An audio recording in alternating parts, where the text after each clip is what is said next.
오늘 우리에게 주신 하나님의 말씀은 마태복음 21장 22절에서 33절에서 46절까지입니다. 마태복음 21장 33절에서요, 46절까지 좀 우리 길지만 우리 함께 봉독하겠습니다. 다른 한 비유를 들으라.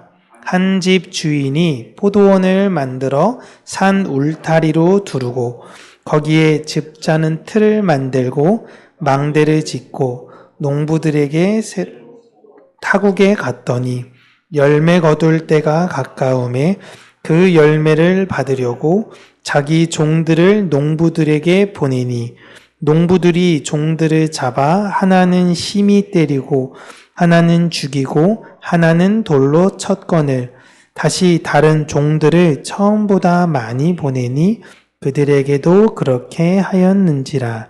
후에 자기 아들을 보내며 이르되 그들이 내 아들을 존대하리라 하였더니 농부들이 그 아들을 보고 서로 말하되 이는 상속자니 자 죽이고 그의 유산을 차지하자 하고 이에 잡아 포도원 밖에 내쫓아 죽였느니라. 그러면 포도원 주인이 올 때에 그 농부들을 어떻게 하겠느냐? 그들이 말하되 그 악한 자들을 진멸하고 포도원은 제때에 열매를 바칠 만한 다른 농부들에게 새로 줄지니이다. 예수께서 이르시되 너희가 성경의 건축자들이 버린 돌이 모퉁이의 머릿돌이 되었나니 이것은 주로 말미암아 된 것이요 우리 눈에 기이하도다 함을 읽어본 일이 없느냐. 그러므로 내가 너희에게 이르노니 나라를 너희는 빼앗기고 그 나라의 열매 맺는 백성이 받으리라.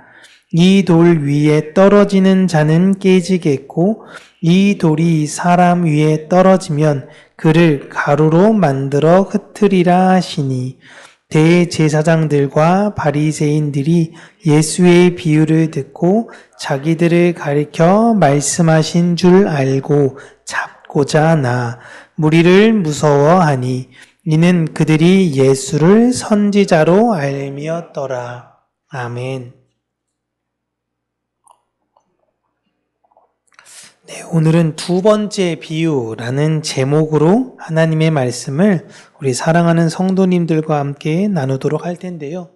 두 번째 비유라 하면 무엇에 관한 두 번째 비유냐? 지난주에 우리가 나눴던 두 아들의 첫 번째 비유는 바로 권위에 관한 내용이었습니다. 두 아들의 비유를 들면서 권위에 관한 설명을 해 주셨습니다. 누가 권위를 따랐던 사람이냐? 아버지 말씀에 순종한 사람이 권위에 따랐던 사람이다 라고 권위에 대한 첫 번째 비유를 하셨다면 이번에는 두 번째 비유로 그 권위를 그러면 누가 준 것이냐라는 이야기를 예수님께서 하고 있으신 거예요. 오늘 본문은 포도원 농부의 비유로 잘 알려진 본문입니다. 이 비유를 통해서 우리는 예수님께서 순종하지 않았던 첫째 아들에 관해서 그 권위에 대해서 인정하지 않았던 첫째 아들에 관해서 구체적으로 묘사하고 있다라고 보시면 되고요. 이 비유에서의 가장 중요한 핵심은 너희들은 하나님께서 주신 권위로 말미암아 세워진 존재라는 것을 인식해야 된다라는 거예요. 이게 굉장히 중요합니다.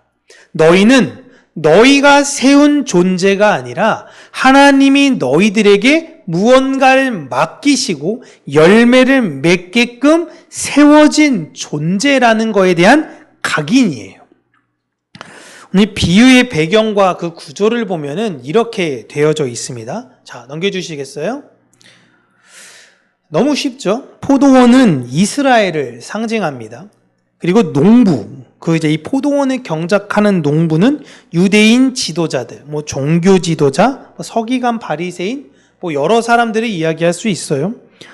포도원 주인은 누구냐? 하나님을 가리키고 있습니다.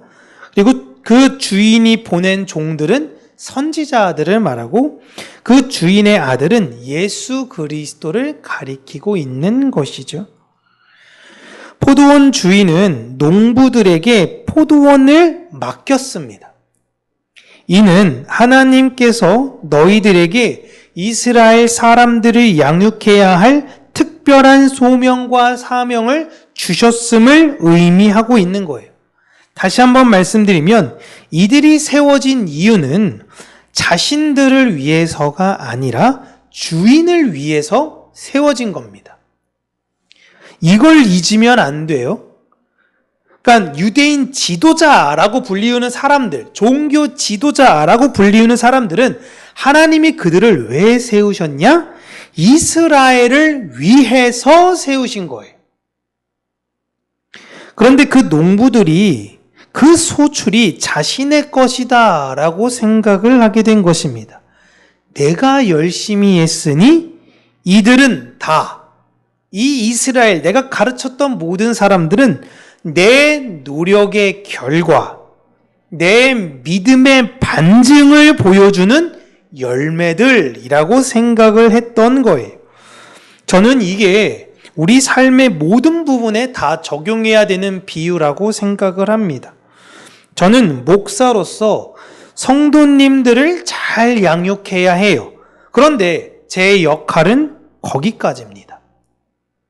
여러분이 열매가 되기를 바라고 여러분이 열매가 된 걸 그 열매를 제가 절대 취해서는 안 돼요. 이게 굉장히 중요하죠. 저희 교회가 감사하게도 인원이 그렇게 많이 있지는 않습니다. 그런데 점점 우리가 은혜 안에서 인원이 많이 늘어났다라고 생각을 해보세요. 그럼 목사로서 제가 가장 큰 착각이 무엇을 할까요? 내가 무언가를 잘했기 때문에, 그래도 내가 다른 교회 목사보다는 뭐라도 좀 더 특별하기 때문에 이렇게 된 거야. 그리고 이 시대에 하나님이 나를 사용하셔서 이러한 열매들을 맺게 하신 거야 라고 착각할 수 있습니다. 여러분이 열매가 되는 이유는 제가 심고 물 주고 그거 아무거 해봤자 하나님이 자라게 안 하시면 안 되는 거예요. 다만 제가 감사하는 건 함께 믿음으로 우리가 함께 교제하고 동역하고 있다는 것이 감사하는 거죠. 제 자녀도 여러분 하나님 것입니다. 제 것이 아니에요. 나는 그저 농부입니다. 하나님이 저에게 보내주셨어요, 선물로. 그러면 제 역할은 뭐예요? 이 아이를 잘 양육하는 것까지예요. 그런데 내가 낳았으니까 내 거라고 생각이 드는 거예요. 여러분, 하나님이 재능을 각 사람에게 주십니다. 각 사람에게 재능을 주셨을 때 그 재능으로 말미암아 뭐 믿는 사람들은 다 이걸 달란트라고 이야기를 하는데 그 재능으로 다른 사람들을 잘 도우라고 재능을 주셨어요.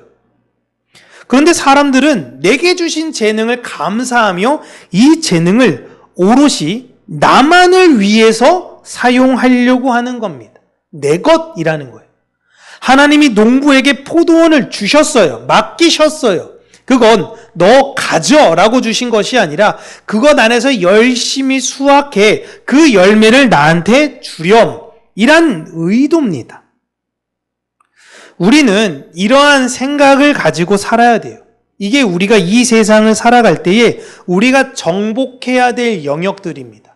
내가 아빠로서 사회의 어떤 위치로서 내가 갖고 있는 재능을 가질 때에 이것이 내 것이 아니구나 라는 생각을 늘 잊으면 안 돼요. 그러면 내가 한끗 어긋나는 순간 어떻게 되냐면 예수님이 정죄했던 종교 지도자들의 모습을 내가 그대로 살아갈 수 있다는 것입니다. 하나님께서 교회에게 정말 주의하라고 이 말씀을 우리에게 주신 거예요. 역대상 4장 9절 10절, 이게 굉장히 유명한 구절인데요. 야베스는 그의 형제보다 귀중한 자라. 그의 어머니가 이름하여 이르되 야베스라 하였으니 이는 내가 수고로이 낳았다 함이었더라. 야베스가 이스라엘 하나님께 아뢰어 이르되 주께서 내게 복을 주시려거든 나의 지역을 넓히시고 주의 손으로 나를 도우사 나로 환난을 벗어나 내게 근심이 없게 하옵소서 하였더니 하나님이 그가 구하는 것을 허락하셨더라. 아멘. 우리가 야베스의 기도라고 영어로 되어 있지만 우리 여자 화장실 이제 정문에도 나와 있는 이 구절인데요. 야베스는 그 어머니가 낳았을 때에 굉장히 힘들게 낳은 아들입니다. 어찌 보면요, 이 야베스란 아이는 그냥 힘들게 낳은 걸 넘어서서 굉장히 힘든 세월을 보냈던 사람일 수도 있어요. 그러니까 너무나 힘들게 살았던 이 야베스.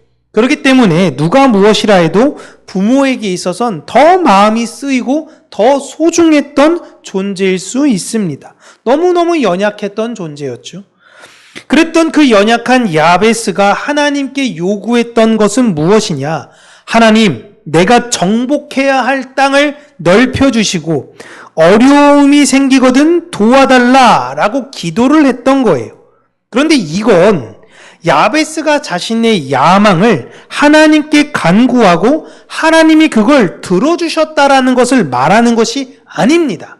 다시 한번 9절의 서두에 이야기하는 건 뭐냐면요, 야베스는 약한 사람이에요. 그리고 야베스는 유다지파 사람입니다. 부모가 수고로이 그 아들을 낳았지만 그를 믿음 안에서 양육했어요. 왜 엄마 나는 이렇게 몸이 아파? 왜 아빠 나는 몸이 이렇게 힘들고 나는 왜 이래? 나는 도대체 뭐가 문제지? 나는 하나님의 은혜와 복을 받은 사람일까? 라는 끊임없는 그 야베스의 질문에 부모님들은 믿음 안에서 너는 하나님께서 분명히 사용하시려는 뜻이 있어서 이 땅에 보내신 존재야 라고 이야기를 해준 거예요. 그걸 야베스는 믿었던 거예요. 하나님, 나에게도 복을 주세요. 나의 지경을 넓혀주시고 믿음 안에서 내가 더 하나님 앞에 풍성한 사람이 되게 해주세요. 나 너무너무 괴로워요. 이 환난에서 벗어나 하나님 더 이상 내가 이 어려움이 없게 해주세요 하였더니 하나님이 그 기도를 들으셨다라고 이야기를 하고 있는 것입니다. 단순히 이 내용을 역대상에서 에스라가 기록했던 이유는 마리아라는 여인으로부터 수고로이 태어나신 예수 그리스도를 예표했던 대상이 바로 야베스이기 때문에 그래요. 그 예수 그리스도의 확장인 교회의 탄생을 역대상에서 또한 미리 이야기하시는 겁니다. 다시 한번요. 이 야베스라는 인물은 수고롭게 태어난 마리아로부터 아주 어린 마리아로부터 수고롭게 정말 말구유에서 태어난 그 예수 그리스도를 예표하며 그 예수 그리스도가 어떻게 되실 것이냐? 그의 지경을 넓히시고 하나님의 복을 확장시키셨다. 그게 누구냐? 교회다. 예수께서 십자가에서 교회를 수고로이 낳으셨고 그 교회가 이제 그 지경을 넓혀 더 많은 사람에게 하나님의 복을 전달하게 되더라 라는 그런 예언적 내용을 담고 있는 것입니다. 우리는 예수 그리스도의 양육 아래에서 그들의 지경을, 우리의 지경을 넓히며 어떻게 살아가야 하는지를 고민해야 되는 존재들이에요. 그렇게 하나님은 이스라엘을 부르셨고 그들의 양육을 기름 부음 받은 자들을 통해 맡기셨어요. 왕과 제사장들에게 이 이스라엘을 잘 양육하렴이라고 맡기셨습니다. 그런데 기름 부음 받은 그들이 자신의 일을 하지 못하자 하나님이 어떻게 하신 거예요? 오늘 비유에서 선지자를 보내십니다. 종들을 보내셨어요. 하나님이 종들을 포도원에 보내셨는데 그 기름 부음 받았다라고 이야기하는 사람들이 그 선지자를 학대하고 죽였습니다. 기름 부음 받은 자가 기름 부음 받은 자를 죽이는 초유의 사태가 일어난 거죠. 그러자 결국 포도원 주인은 마지막으로 자신의 아들을 그들에게 보냅니다. 그런데 농부들은 그 아들을 죽여 유산을 차지하려고 해요. 여기서 중요한 것은 농부들이 그가 하나님의 아들일 것이다라는 걸 완전하게 인지했습니다. 아, 저 사람은 아들이구나. 상속자구나 알았어요. 이 말이 뭐예요? 종교 지도자들은 예수라는 존재가 아주 특별한 존재라는 걸 알았어요. 어쩌면 이 지도자라는 그룹 사이에서는 저 사람이 진짜 메시아일 수도 있다라고 생각한 거예요. 이게 진짜 무서운 거예요. 저 사람이 메시아일 수도 있고 하나님이 우리를 그토록 기다렸던 그 이가 오신 거라고 생각하는데 왜 지금 와? 나 대제사장 된 지 얼마 안 됐는데? 나 이제 종교 지도자 된 지 얼마 안 됐는데? 왜 지금 오는 거야? 야, 일단 지금은 아닌 것 같아. 죽여. 하나님이 새롭게 보내시든가 하겠지. 주님 다시 오실 때까지 우리가 기다리고 소망하겠습니다. 하지만 주님, 오늘은 아니에요. 내일도 아니에요. 제가 늙어서 아무런 힘이 없다고 누워서 병상에 있을 때 아멘 주님 그때 오시옵소서. 종교 지도자들이 철저하게 자신의 이익을 위해 자신들이 볼 때 메시아라고 보였던 아주 유력한 대상, 그 후보를 죽여버린 겁니다. 첫째 아들이 아버지 말씀대로 하겠습니다 하고는 안 하잖아요. 그들이 여러분 아버지의 뜻을 정확하게 알아요. 얘야 이것 좀 할래? 예 아버지 제가 할게요. 그리고 안 해요. 아버지가 무엇을 원하는지 알아요. 그런데 안 해요. 종교 지도자들 중 진리의 길이 무엇인지 알아요. 그런데 그 길을 본인이 가지도 않으면서 다른 사람들까지 못 가게 하는 겁니다. 너무너무 위험하고 너무너무 나쁜 사람들이에요. 그래서 예수님이 그들을 소경에 비유하죠. 본인만 죽지 다른 사람들 손잡고 같이 가서 같이 죽는다라는 거예요.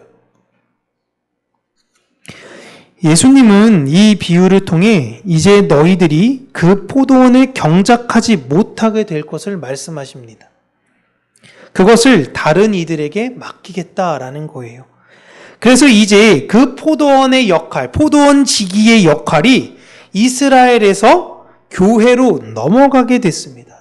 우리가 지금 그 시기를 살고 있어요. 그렇다면 우리가 어떤 역할을 잘 감당해야 되냐? 오늘 마태복음 말씀을 보면서요.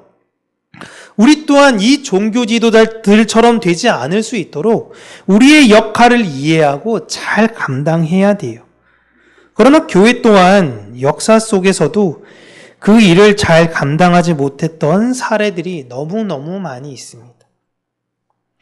그 말은 역사 속에서만의 문제가 아니라 나 또한 그렇게 될 수 있다라는 걸 반증하는 거예요.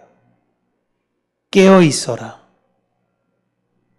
마귀가 우는 사자와 같이 삼킬 자를 두루 찾는다. 깨어 있어라 라고 이야기를 합니다.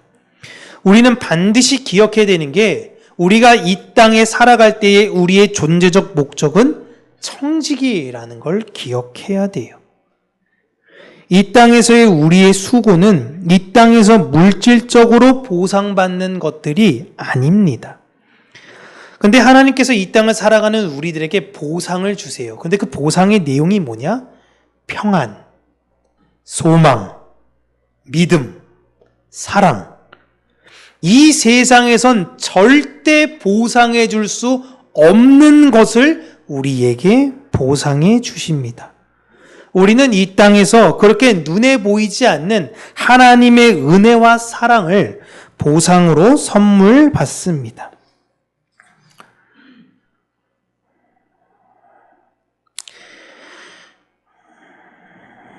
근데 이게 맺는 게 사실은 쉽지가 않죠.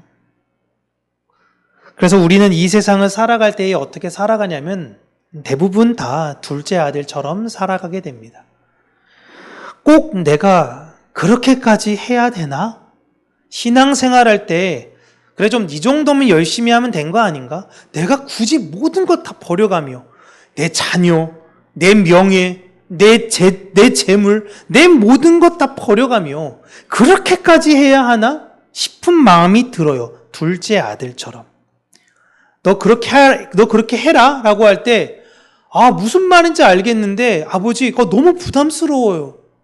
좀 안 하고 싶은데, 안 하면 안 돼요? 라는 마음이 있었는데, 어느새 보니 그 마음이 너무 찔려서 하고 있는 겁니다.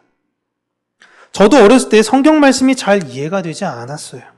그리고 말씀하신 목사님들의 설교 내용도 잘 이해도 되지 않았습니다. 그리고 제가 나이가 어느 정도 있어서 말씀에 대해서 알고 말씀을 배웠을 때는요, 이 말씀으로 굉장히 유명한 자가 되고 싶었어요. 고결하고 숭고하고 내 모든 것을 희생하며 그렇게 되는 거 멋있지. 멋있어 보여. 그런데 좀 그렇게까지 가는 건 좀 부담스럽다라는 생각을 했어요. 그런데 결국 하나님께서 저를 비워가시더라고요.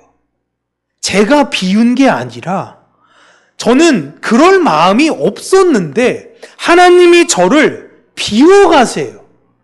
그렇게 가다 보니 지금 이 위치까지 와 있는 거예요. 누군가 물어봤을 때 어떻게 비웠어요? 몰라요. 하나님이 저를 비우셨어요. 저는 그렇기 때문에 앞으로 하나님께서 제 마음을 얼마나 더 비워가시며 그 비움 안에 하나님의 평안을 넣어주실지를 기대해요. 다른 사람들은 나이 들 때마다 사실 이제 몸이 막 안 좋고 막 그러는데 몸이 안 좋으면 이러다가 불편하게 죽는 거 아닌가? 이런 생각은 하죠. 근데 무서워요, 주님. 나 안 아프고 싶어요. 이런 마음이 하나도 없어요. 불편해. 운동 좀 해야겠다. 교회를 위해서, 가정을 위해서 운동해야겠다. 운동했더니 50견 생겨가지고 팔이 더 안 올라가. 운동하지 마세요. 쉬었더니 몸이 또 계속 상해. 이거 어떻게 해야 돼요, 주님? 이러고 있는데 제가 그렇게 하나님께 기도는 하지만 제 마음 가운데 이러다 죽는 거 아니야? 어떡하지? 내 아내랑 소영이는 아직 500만 원도 못 모았는데 큰일 났다. 이런 마음이 드는 게 하나도 없어요. 그냥 평안해요. 나를 이렇게 비워가신 하나님이 앞으로도 얼만큼 더 비워가실 건지가 저는 오히려 기대됩니다. 오늘 종교 지도자들은 예수님의 이 비유를요, 정확하게 해석을 합니다. 이거 나한테 하는 내용이구나. 수많은 사람들이 그 내용을 듣고 있는데 그 안에 있었던 종교 지도자들이 정확하게 캐치했어요. 이 사람들은 머리가 굉장히 좋은 사람들이에요. 보세요. 돈도 많아요. 재능도 가지고 있어요. 지위도 높아요. 근데 이 모든 게 다 어떻게 얻은 거냐? 하나님이 나에게 주신 게 아니에요. 내가 잘했어. 내가 노력했어. 내가 수고로 의해서 얻은 다 내 거야. 이걸 뺏으러 온 당신을 난 죽일 거야. 라는 겁니다. 이게 이 세상 사람들에겐 당연한 논리지만 하나님 백성들에게는 전혀 다르게 적용이 돼야 되는 거예요. 여러분 성경을 보시면요, 예수님은 이방인들 앉혀놓고 절대 이런 내용 이야기하지 않으십니다. 이런 내용을 항상 하시고 책망하시고 나무라실 땐요, 항상 하나님의 백성들에게 이 이야기를 하세요. 제자들에게 하세요. 사랑하니까 충고하시는 거예요. 여러분, 사람들은 자신들이 죄를 알고 짓습니다. 이게 굉장히 슬픈 거예요. 만약에 자기가 죄인지 몰랐으면요, 그거 그렇게 하면 안 돼 라고 지적하면 몰랐어요. 죄송합니다. 다음부터 안 그럴게요. 이렇게 나오는데요, 알고 지은 사람한테 죄를 지적하면요, 어쩌라고. 그래서 넌 깨끗해? 이렇게 나가요. 사람들은 여러분, 죄를 대부분 다 알고 짓습니다. 문제는 그 죄를 뉘우치느냐 아니면 무시하고 계속 가느냐예요. 하나님께서 하나님 백성들을 끊임없이 견책하시는 이유는 너희들이 너희들의 문제를 깨달아 알고 그 길에서 돌이키라라는 의미인 것입니다. 그렇게 우리는 내가 이 세상에 내 권위를 내세우기 위해 태어난 존재가 아니라 하나님의 권위를 받아 이 세상에 그것을 잠시 활용했다가 하나님께 그 열매를 올려드리는 존재라는 것을 잊지 않고 우리 모두 신실한 청지기로 사시기를 주님의 이름으로 축복합니다. 기도하겠습니다.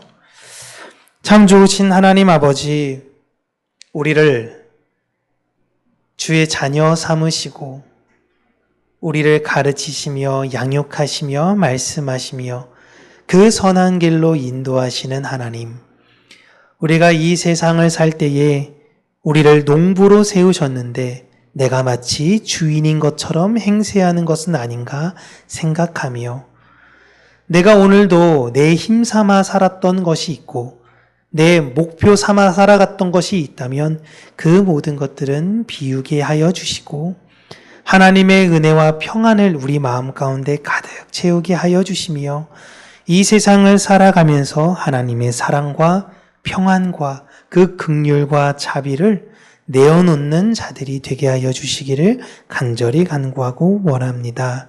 힘들고 어려울 때 다시금 하나님 우리에게 용기 주시고 우리가 모든 것들을 기꺼이 포기하고 하나님을 얻어갈 수 있는 그 지혜를 깨달아 아는 우리 평강교회 모든 성도님들이 될 수 있도록 하나님께서 은혜로 역사하여 주시며, 지금 병마와 함께 투쟁하고 있는 많은 분들 하나님께서 찾아가 주셔서 말씀으로 그들을 위로하여 주시며 그 어려움이 그들에게 왜 있는 것인지 다시금 묵상하여 그 시간 동안 하나님과 친밀하고 깊은 교제를 통해 많은 은혜의 풍성함을 누리고 올 수 있는 시간이 될 수 있도록 어려움 가운데 선한 길로 인도하여 주시옵소서. 예수님 이름으로 기도합니다. 아멘. 우리 찬